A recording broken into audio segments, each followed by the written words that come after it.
لك سر عند الله بينك أنت وبين الله هل لك صدقة. مرزا محمد علی جہلمی ایک جہلم کا شخص ہے، اس نے بعین وہی الفاظ بولے ہیں، اور جس کتاب سے امیر شام ان کے والد محترم اور بکواس کرتے ہوئے کہتا ہے میں کوڈ ورڈ میں نام لیتا ہوں، یہ محدثین نے کون سی خدمت کی، رسول اللہ نے جن کے اوپر لعنتیں بھیجی ان کا نام کیوں نہیں بتلاتے.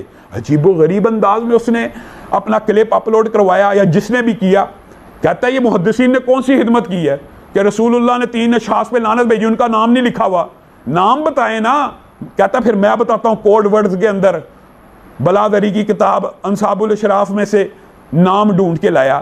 افسوس ہے من گڑت جعلی اور جھوٹی روایات، ایک رسول اللہ صلی اللہ علیہ وسلم کے اوپر جھوٹ بولنا، اور پھر جس کتاب میں سے نام ڈھونڈ کے لا رہا وہ سرے سے حدیث کی کتاب ہی نہیں ہے. کیا اس نے لوگوں کو، عام جو تعلیم سے علم سے وابستہ لوگ ہیں ان کو بھی اس بات کا پتہ ہے کہ یہ جو بات کہہ رہا ہے یہ تو حدیث کی کتاب ہی نہیں ہے جس کتاب کا حوالہ دے رہا ہے. اور یہ صحابہ کے بارے میں کہہ رہا ہے کہ امیر شام کے اوپر بھی لعنت ہوئی اور امیر شام کے والد محترم کے اوپر بھی لعنت ہوئی اور ان کے بھائی کے اوپر. یہ تینوں صحابی رسول ہیں. میں اصول برکت کے لیے آپ کو صرف ایک روایت بتا دیتا ہوں جو بلازری نے اپنی کتاب کے اندر لکھی ہوئی ہے اور ایون مسند البزار میں بھی موجود ہے.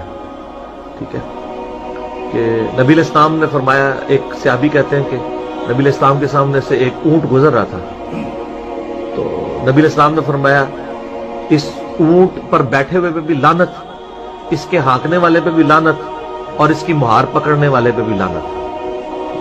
اب مسند البزار میں ان تینوں کے نام نہیں، بس اتنی روایت لکھی ہے، اور یہ روایت مجموع الزوائد میں امام ہیثمی ابن حجر اسقلانی کے استاد نے بھی لکھی ہے. میں ان اماموں سے پوچھتا ہوں یہ آپ نے دین کی کون سی خدمت کی ہے یہ روایت لکھ کے، کہ آپ کتاب روایت یہ لکھ رہے ہیں کہ اونٹ پہ بیٹھے ہوئے پہ بھی لعنت، ہانکنے والے پہ بھی لعنت، اور اس کی مہار پکڑنے والے پہ بھی لعنت، اور حدیث ختم. بتائیں نا کون ہے وہ بندہ. تو چھوڑ، تو بلازری نے بتا دیا نا کون ہے. ٹھیک ہے، تو ہم کوڈ ورڈ میں آپ کو بتا دیتے ہیں. وہ اونٹ کے اوپر امیر شام کے والد محترم بیٹھے ہوئے تھے، اور اونٹ کو ہانکنے والے جو ہیں وہ امیر شام خود تھے، اور مہار پکڑنے والے امیر شام کے ایک بھائی تھے.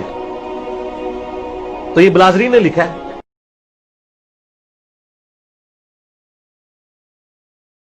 میں آج یہ مطالبہ رکھتا ہوں کہ مرزا جہلمی کے خلاف فی الفور مقدمہ درج کیا جائے. اس نے بعین ہی وہی لفظ استعمال کیے ہیں اور رسول اللہ کے اوپر بھی جھوٹ ماندا ہے. اس کو فی الفور اس کے خلاف پرچہ کاٹا جائے، مقدمات درج کیے جائیں. ہمارے مطالبات آپ کے سامنے ہیں. ہم آپ کو بارہا یہ کہہ چکے ہیں کہ اہل حدیث دیوبندی اور بریلوی اتحاد ایک تسبیح کی طرح ہو چکا ہے، ایک قوت اور طاقت بن چکا ہے. تو یہ تینوں شرائط والی بات فی نفسی غلط ہے. اور یہ کتاب ہے انصاب الاشراف میں سے. انصاب الاشراف جو ہے وہ امام بلازری المتوفا 289 ہجری کی کتاب ہے، جو پہلے 300 سال کے محدثین میں سے ہیں. لیکن اس کتاب کی صحت کے اوپر اتفاق نہیں ہے. شیخ زبیر لزئی صاحب تو اپنی وفات سے پہلے اپنے رسالے میں اعلان برات کر گئے اس کتاب سے، کیونکہ ان کا موقف یہ تھا کہ اس کتاب کے اندر صرف آپ کو آل امیہ کو بچانے کے لیے روایتیں نہیں ملیں گی، بلکہ اس روایت میں تو حضرت معاویہ کو بچانا بھی مشکل ہو جائے گا. میں اصول برکت کے لیے آپ کو صرف ایک روایت بتا دیتا ہوں جو بلازری نے اپنی کتاب کے اندر لکھی ہوئی ہے، اور ایون مسند البزار میں بھی موجود ہے. ٹھیک ہے کہ نبی علیہ السلام نے فرمایا، ایک صحابی کہتے ہیں کہ نبی علیہ السلام کے سامنے سے ایک اونٹ گزر رہا تھا، تو نبی علیہ السلام نے فرمایا اس اونٹ پر بیٹھے ہوئے پہ بھی لعنت، اس کے ہانکنے والے پہ بھی لعنت، اور اس کی مہار پکڑنے والے پہ بھی لعنت. ٹھیک ہے. اب مسند البزار میں ان تینوں کے نام نہیں، بس اتنی روایت لکھی ہے، اور یہ روایت مجموع الزوائد میں امام ہیثمی ابن حجر اسقلانی کے استاد نے بھی لکھی ہے. میں ان اماموں سے پوچھتا ہوں یہ آپ نے دین کی کون سی خدمت کی ہے یہ روایت لکھ کے، کہ آپ کتاب روایت یہ لکھ رہے ہیں کہ اونٹ پہ بیٹھے ہوئے پہ بھی لعنت، ہانکنے والے پہ بھی لعنت، اور اس کی مہار پکڑنے والے پہ بھی لعنت، اور حدیث ختم.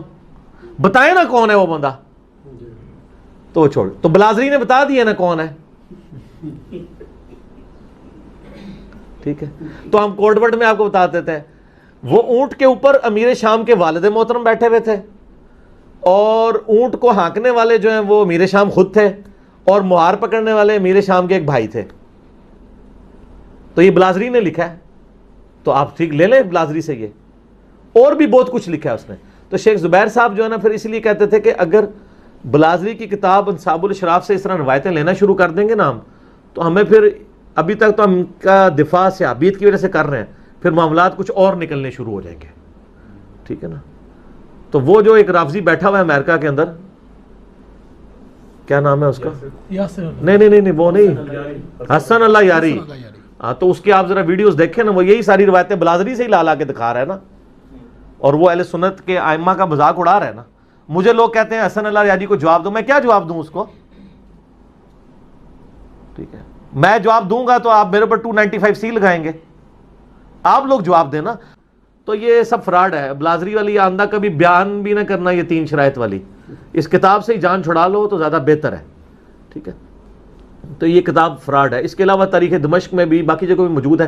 شیخ زبیر صاحب نے اپنی کتاب جو فضائل صحابہ میں نا یہ روایت لکھ کے نا انہوں نے لکھا کہ حلال بن یصاف تک اس کی سند صحیح ہے. حلال بن یصاف کا واقعہ کربلا میں ہونا ثابت نہیں ہے, اس زمانے کا آدمی ضرور ہے وہ, لیکن انہوں نے اپنی جان چھڑائی. انہوں نے لکھا کہ سند اس کی صحیح ہے الا حلال بن یصاف, اور یہ ان کا پرانا موقف تھا. بعد میں تو انہوں نے مرنے سے کچھ مہینے پہلے الحدیث رسالے میں لکھ دیا کہ انصاب الاشراف کا اپنے مصنف سے ہونا ہی ثابت نہیں ہے. لہذا تو وہ اب میں مکتبہ اسلامیہ والے سے کہوں گا سر وہ فضائل صحابہ میں جو آپ نے یہ کہانی لکھی ہے نا 3 شرائط والی حضرت حسین کے چیپٹر میں, وہ کاٹ دو. وہ تو شیخ زبیر صاحب وفات وقت توبہ کر چکے تھے, اون تک چھاپ رہے ہو, نکال دیں وہ.